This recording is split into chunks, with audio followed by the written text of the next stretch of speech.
Il y a une décision que beaucoup de gens prennent après un certain âge, avec les meilleures intentions du monde, et qui finit par leur coûter quelque chose qu'ils n'avaient pas anticipé.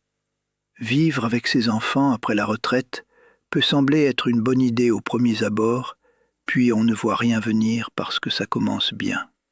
Parce que les premières semaines ressemblent exactement à ce qu'on avait espéré et qu'on se dit que c'était la bonne décision, que tout le monde avait eu tort de mettre en garde, que cette fois c'est différent.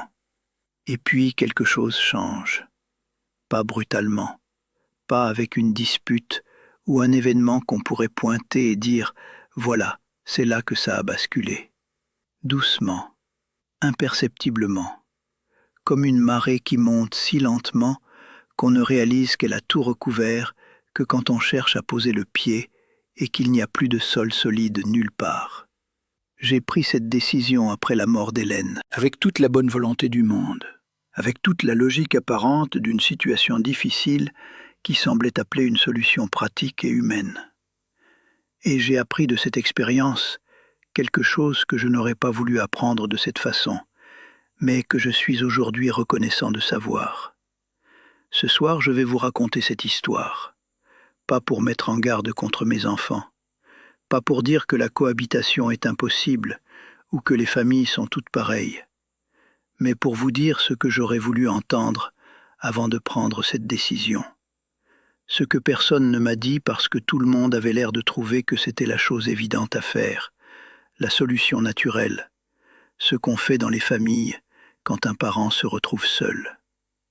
Je m'appelle Bernard, j'ai 88 ans, et cette histoire, je vais vous la raconter avec toute la précision et toute la sincérité dont je suis capable, parce qu'elle mérite d'être racontée vraiment, pas édulcorée, pas transformée en leçon propre et bien emballée, vraiment. Quand Hélène est morte, j'étais dans notre maison, cette maison qu'on avait achetée ensemble, qu'on avait remplie ensemble, dans laquelle chaque pièce portait quelque chose de sa présence, d'une façon que les premiers mois, j'avais trouvé insupportable. Ses livres sur l'étagère, dans l'ordre qu'elle leur avait donné. Sa façon d'arranger les coussins du canapé. L'odeur de son savon dans la salle de bain qui avait mis des semaines à disparaître et dont la disparition m'avait manqué autant que sa présence m'avait pesé. Michael, mon fils aîné, avait proposé quelque chose que je n'attendais pas. Pas de façon formelle, pas avec une réunion de famille et une discussion organisée. Une conversation un soir, au téléphone, où il avait dit simplement « Papa, tu n'as pas à rester seul dans cette grande maison. On a de la place. Viens chez nous. » Cette phrase avait résonné d'une façon particulière. Pas seulement comme une solution pratique, comme un geste d'amour, comme la preuve que mon fils pensait à moi, qu'il voulait que je sois là, que j'avais une place dans sa vie, au sens concret et quotidien du terme. Après des mois de deuil dans une maison trop grande et trop silencieuse, cette invitation avait quelque chose d'immensément soulageant. J'avais dit oui. Les premières semaines avaient été exactement ce que j'avais espéré. Michael et sa femme Élise m'avaient installé dans une chambre agréable, avec une fenêtre qui donnait sur le jardin. Les petits-fils, Thomas et Raphaël, 7 et 9 ans à l'époque, étaient contents que je sois là. Ils venaient dans ma chambre le matin avant l'école, avec cette façon qu'ont les enfants d'être entièrement présents dans le moment, sans calcul, sans distance, juste là. Ils me posaient des questions sur tout, sur comment c'était avant, sur ce que je faisais quand j'étais petit, sur pourquoi les choses fonctionnaient d'une certaine façon. Ces conversations-là m'avaient rendu quelque chose que les mois de deuil m'avaient pris.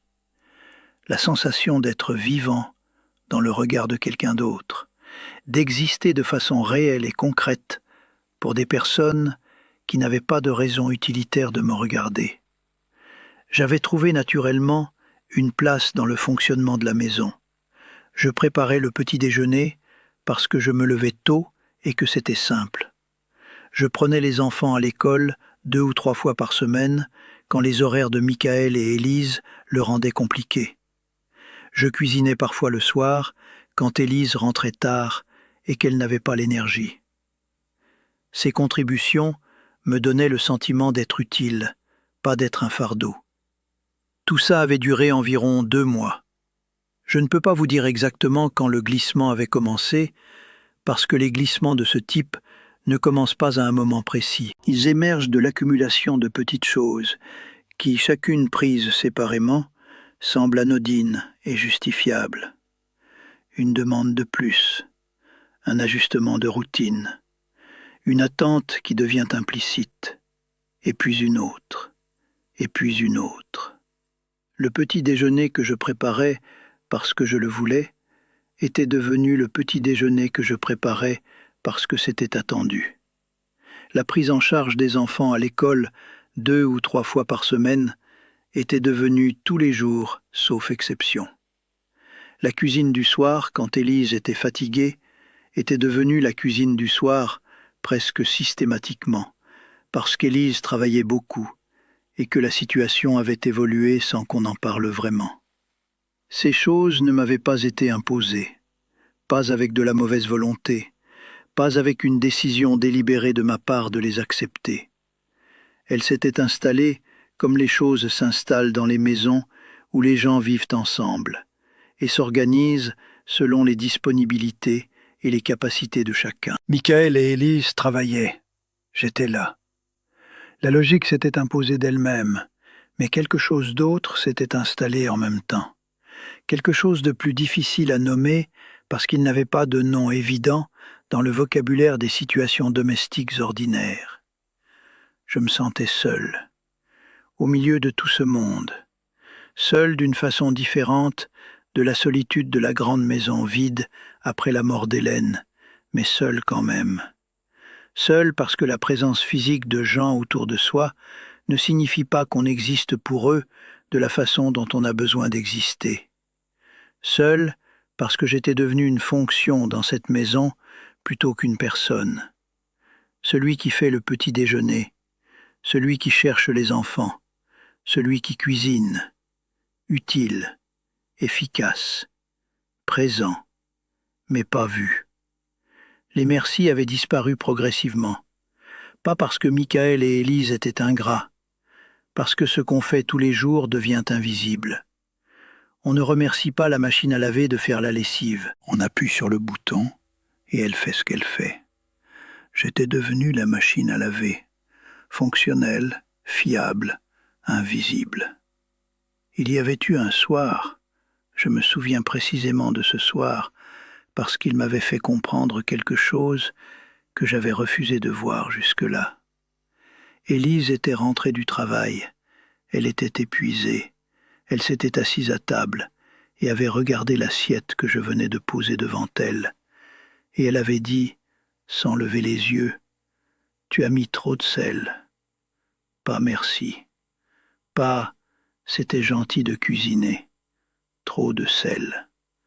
J'avais regardé cette assiette et j'avais pensé à Hélène, à nos dîners à 2 dans notre cuisine, à cette façon qu'on avait de manger ensemble, comme un acte en soi, pas un acte de service de l'un vers l'autre.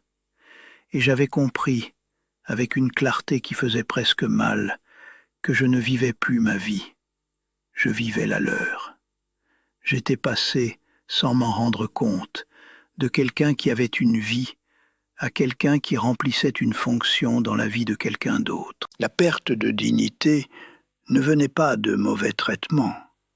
Michael ne m'avait jamais manqué de respect frontalement, Élise non plus. Mais il y avait quelque chose dans la façon dont mon existence avait été absorbée par le fonctionnement de leur maison qui me retirait quelque chose d'essentiel. Cette façon d'être une personne entière, avec sa propre vie, ses propres désirs, ses propres besoins, qui ne sont pas des besoins de service rendus à quelqu'un d'autre. J'avais commencé à réfléchir à comment sortir de cette situation. Pas avec colère, avec cette lucidité tranquille qui arrive parfois quand on a suffisamment de recul sur sa propre vie pour voir clairement ce qui ne va pas, même quand ça fait mal à voir. La décision avait pris 2 mois à se former, 2 mois pendant lesquels je l'avais tournée dans tous les sens, peser les arguments, imaginer les conversations difficiles. Et puis un matin, assis dans ma chambre avec la fenêtre ouverte sur le jardin et l'odeur du printemps qui entrait, j'avais su que j'avais décidé. Pas parce que je ne les aimais pas, parce que je m'aimais suffisamment pour ne pas continuer à m'effacer. J'avais parlé à Michael ce soir-là, après le dîner, quand les enfants étaient couchés et qu'Élise était dans l'autre pièce. Je lui avais dit que je voulais rentrer dans ma ville, que j'avais réfléchi longuement et que c'était la décision juste pour moi, que je l'aimais et que j'aimais sa famille et que c'est précisément pour ça que je devais partir. Il avait été surpris, un peu blessé, je crois, même si il ne l'avait pas montré complètement. Il avait dit qu'il ne voulait pas que je me sente un fardeau. J'avais répondu que ce n'était pas ça, que ce n'était pas une question de fardeau, que c'était une question d'identité, que j'avais besoin de continuer à être Bernard, pas seulement le père de Michael, ou le grand-père de Thomas et Raphaël, ou la personne qui fait le petit déjeuner. Il n'avait pas tout compris ce soir-là. Peut-être qu'il ne comprendrait vraiment que plus tard. Peut-être que vous, en regardant cette vidéo, vous comprenez mieux que lui ce que j'essayais de lui dire. J'étais rentré dans mon appartement, celui que j'avais gardé, loué à quelqu'un pendant ces mois chez Michael, et qui m'attendait dans l'état où je l'avais laissé presque. Et ce retour, ce matin où j'avais ouvert la porte de mon propre espace, et que le silence qui m'accueillait était mon silence. Pas un silence imposé par l'absence des autres, mais le silence choisi de quelqu'un qui a un chez-soi, avait été l'un des moments les plus importants de ces dernières années. J'avais refait ma promenade du matin dans ma rue, retrouvé la dame au chien beige à qui je disais bonjour depuis des années, retrouvé mon fauteuil, celui dans lequel je réfléchissais, avec la lumière de la lampe qui faisait le même cercle jaune qu'avant. Retrouver mes livres dans l'ordre que je leur avais donné. Retrouver mes 2 tasses de café, une pour moi et une pour Hélène, et ce rituel du matin qui était le mien, et que je n'avais pas pu maintenir dans la maison de Michael, parce que la 2e tasse avait semblé trop difficile à expliquer, et je l'avais abandonnée sans me rendre compte de ce que j'abandonnais avec elle. Quelque chose d'inattendu s'était produit dans les semaines qui avaient suivi mon retour. Michael appelait plus souvent. Pas pour organiser, pas pour vérifier que les courses étaient faites ou que les enfants avaient été cherchés. Pour parler, vraiment parler, comme on parle à quelqu'un avec qui on a une relation, et non à quelqu'un dont on gère la présence. Les enfants demandaient à venir me voir le week-end. Pas parce qu'il fallait, mais parce qu'il voulait. Élise m'avait appelé un soir pour me demander si j'allais bien.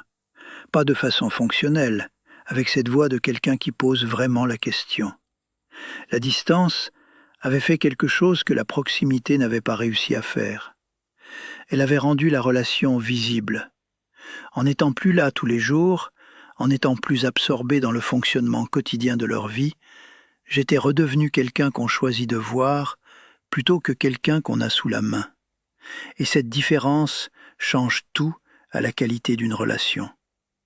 Je veux vous partager 3 choses que j'ai apprises de cette expérience. 3 principes qui ont changé ma façon de comprendre ce que signifie bien vieillir en relation avec ceux qu'on aime. La première, c'est que l'indépendance n'est pas de l'égoïsme. Notre génération a été élevée avec une certaine idée du sacrifice. On donne, on s'efface, on passe après. Et cette façon de voir les choses, qui avait du sens dans certains contextes, nous a parfois appris à confondre l'abnégation avec la vertu, à croire que vouloir pour soi-même était quelque chose de honteux, que maintenir son autonomie était une forme de refus de participer à la vie de famille.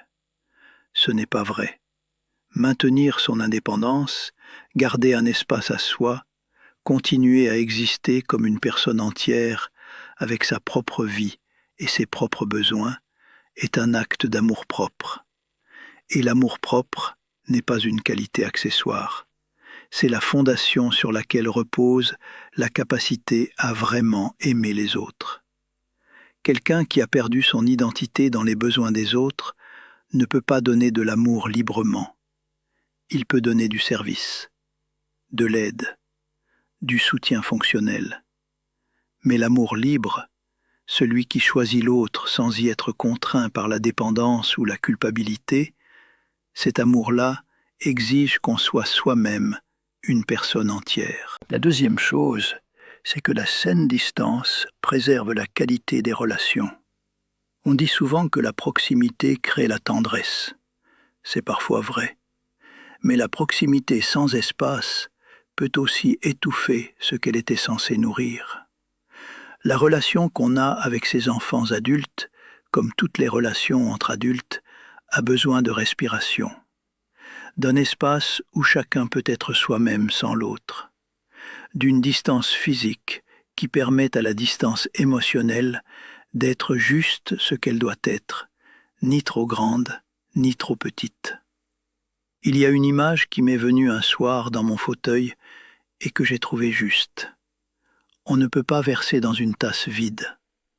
Pour donner de l'amour, pour être vraiment présent pour quelqu'un, pour contribuer à une relation d'une façon qui nourrit et non qui épuise, on doit être soi-même rempli. On doit avoir quelque chose à donner. Et se remplir exige du temps seul, de l'espace seul, de la vie qui soit vraiment la sienne. Quand j'étais chez Michael, ma tasse se vidait progressivement. Pas parce qu'il prenait trop, parce que je n'avais plus d'espace pour me remplir. Mes promenades du matin avaient disparu dans la logistique de leur matin à eux. Ma lecture avait été réduite par les demandes qui arrivaient pendant ces moments-là. Mon carnet de gratitude avait cessé d'exister parce que je n'avais plus de matin à moi pour l'écrire. Ces petites choses qui me remplissaient avaient été avalées par la vie commune, et sans elles, je donnais à partir du vide. Ce qu'on donne à partir du vide ne ressemble plus vraiment à de l'amour. Ça ressemble à de l'épuisement consenti. La troisième chose, et c'est peut-être la plus fondamentale de toutes, c'est que l'identité prime sur le rôle. Je suis père, je suis grand-père. Ces identités sont réelles, importantes, précieuses. Elles font partie de ce que je suis d'une façon profonde et durable. Mais elles ne sont pas tout ce que je suis. Elles ne résument pas Bernard. Elles n'épuisent pas ce qu'il y a à l'intérieur de cet homme de 88 ans, qui boit son café le matin en regardant par la fenêtre.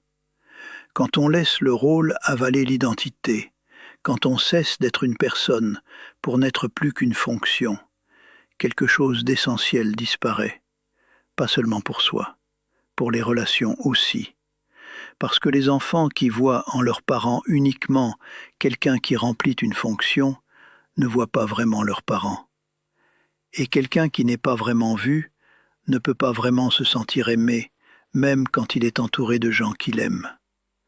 Rester une personne entière, avec ses propres plaisirs et ses propres habitudes et ses propres façons de voir le monde, est la meilleure chose qu'on puisse faire pour ses relations familiales.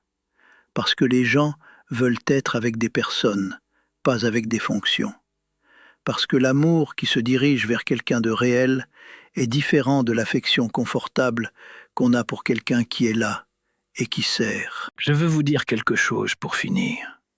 Si vous vous reconnaissez dans ce que j'ai décrit, si vous êtes en ce moment dans une situation de cohabitation qui commence à vous coûter quelque chose que vous n'aviez pas prévu, n'attendez pas que le coup devienne trop lourd pour agir.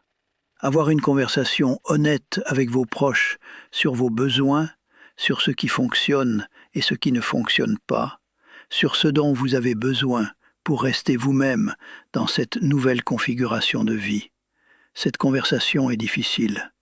Elle peut faire peur parce qu'elle risque de blesser des gens qu'on aime. Mais elle est nécessaire, pas seulement pour vous, pour la relation. Les relations qui ne disent pas la vérité sur ce qu'elles coûtent finissent par s'éroder de l'intérieur. Elles se maintiennent en apparence, mais elles se vident de ce qui les rendait vraies. Et quand le vide devient trop grand, il est parfois trop tard pour le remplir avec ce qu'on aurait dû dire plus tôt. Parlez avec douceur, avec respect, avec cette conviction que ce que vous avez à dire mérite d'être dit, parce que vous méritez d'être entendu. Vous avez vécu assez longtemps et assez intensément pour avoir gagné le droit à cette honnêteté. Je m'appelle Bernard, j'ai 88 ans. Je vis dans mon appartement, seul, avec mes 2 tasses de café et ma promenade du matin, et mon carnet et mes livres. Michael vient 1 fois par mois, avec Thomas et Raphaël, qui savent où sont les biscuits et qui respectent mon fauteuil. Et quand ils arrivent, je suis content de les voir d'une façon qui n'a rien de l'épuisement du service rendu. D'une façon qui ressemble à ce que l'amour est censé être quand il est libre, quand il choisit vraiment. Cette liberté-là, je l'ai retrouvée en rentrant chez moi, et je ne l'échangerai pour rien.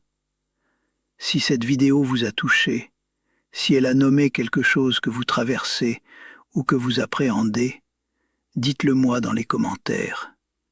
Ces conversations-là comptent. Et si vous connaissez quelqu'un qui hésite à prendre ce genre de décision difficile, partagez cette vidéo.